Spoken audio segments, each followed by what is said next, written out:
Exhibit B, for making the case that Ze Frank was secretly trying to ensnare me in a romance scam. Here we have Tinder for Pigeons. It is a small video clip that Ze Frank posted to his YouTube channel back right around May or June of this year, 2024.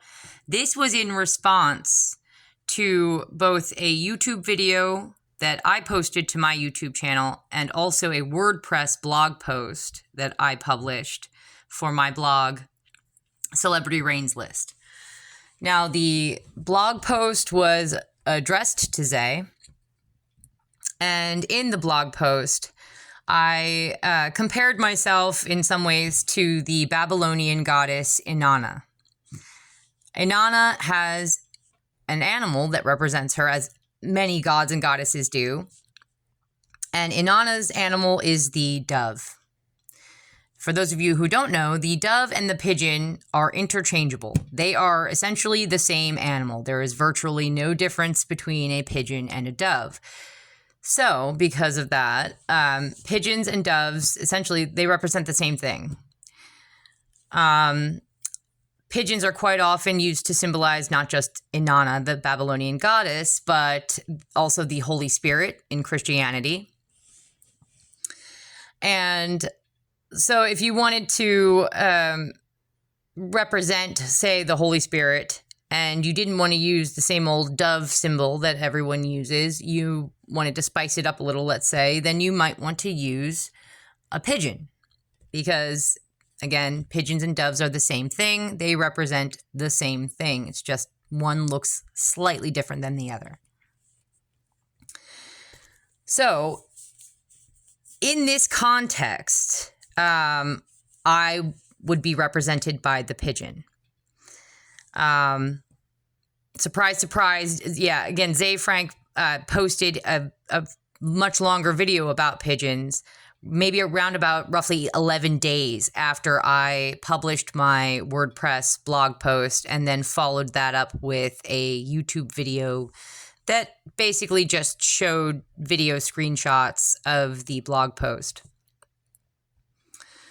So, again, for these purposes, I had already established myself as being likened to Inanna, and therefore the symbol of the dove and or the pigeon represents me, myself. And or, if you want, the Holy Spirit. And then we've got Ze here responding with quite a few videos about pigeons. And this one is entitled Tinder for Pigeons. For those of you who are not, I'm pretty sure most people out there know what Tinder is. For those of you who don't, Tinder is a dating app. So we've got dating, relationships, romance, sensual attraction, lust, so on and so forth. He is the one introducing this element into the conversation. We are having a sort of cryptid, coded conversation back and forth through the media that we are posting on our individual respective social media platforms, specifically, mostly through our YouTube channels. He uses symbolism to say what he wants to say. I'm a bit more direct about it.